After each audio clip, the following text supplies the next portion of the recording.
Olá, Sofia! Hoje vamos discutir um tema muito interessante e atual. O Espiritismo é uma doutrina progressista? Olá, Alex. Estou curiosa para entender melhor essa questão.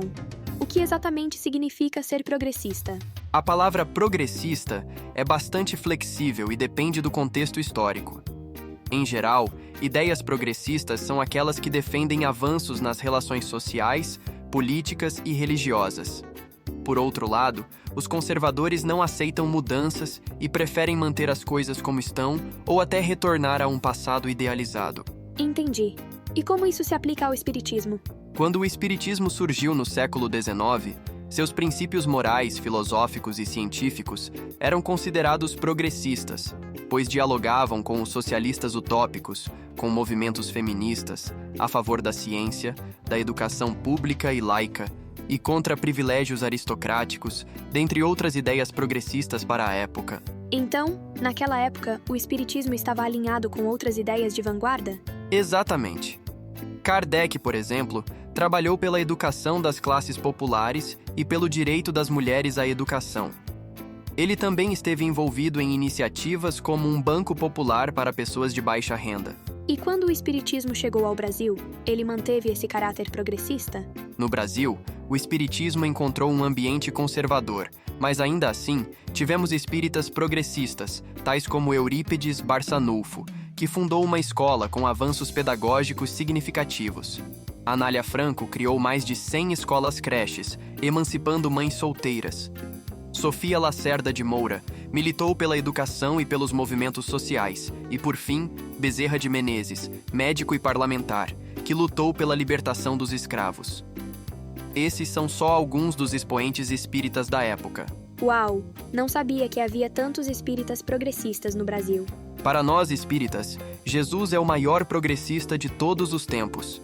Seus ensinamentos de igualdade social, de respeito às diferenças políticas, de sexo e religião, por exemplo, servem de modelo e guia para nós todos ainda hoje, dado a grande resistência do orgulho e do egoísmo que ainda habita os corações dos homens.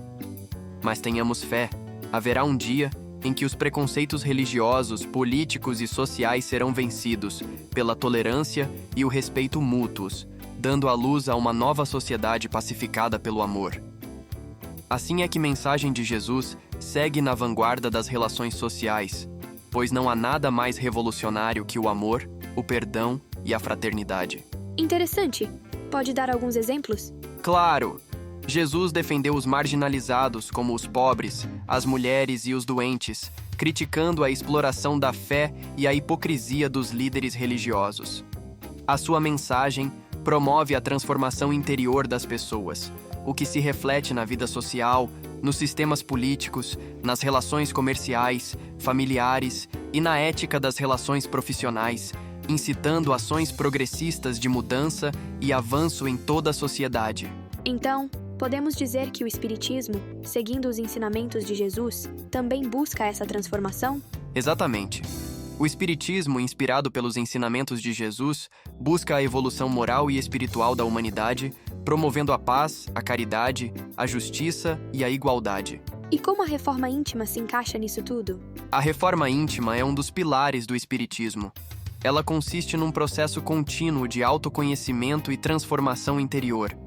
É sobre olhar para dentro de si, reconhecer as próprias imperfeições e trabalhar para corrigi-las. Isso envolve mudar pensamentos, sentimentos e atitudes para melhor. Então, a reforma íntima é essencial para a evolução espiritual? Exatamente. E mais do que isso, a reforma íntima exige atitude coerente com os ensinamentos aprendidos. O espírita deve vigiar seus pensamentos e sentimentos, alinhando suas ações, dentro e fora da sociedade, com os princípios que a moral espírita defende. Isso significa praticar a caridade, a justiça e a igualdade não apenas no centro espírita, mas em todas as áreas da vida, preservando a autonomia do nosso espírito frente às consequências inevitáveis das nossas escolhas. Faz sentido. Não adianta se dizer cristão ou espírita, se nossas escolhas não refletem isso. Perfeito, Sofia. A verdadeira transformação é um processo lento e individual, que começa dentro de nós e, com o tempo, se refletirá em nossas ações diárias, nos transformando e, por consequência, a sociedade. Esse é o caminho para uma sociedade mais justa e fraterna. Muito obrigada, Alex. Buscarei mais coerência como cristã e espírita, ao fazer minhas escolhas. Elas repercutem em mim e na sociedade onde vivo. De nada, Sofia. Fico feliz em ajudar. Até a próxima! Espiritismo é uma luz, gloriosa, divina e forte, que clareia toda a vida e ilumina além da morte. Espiritismo é uma luz, gloriosa, divina e forte, que clareia toda a vida e ilumina além da morte, ilumina além da morte. É uma fonte generosa de compreensão compassiva, derramando em toda parte o conforto da água viva. É o tempo da caridade, em que a virtude oficia e onde a bênção da bondade é flor de eterna alegria.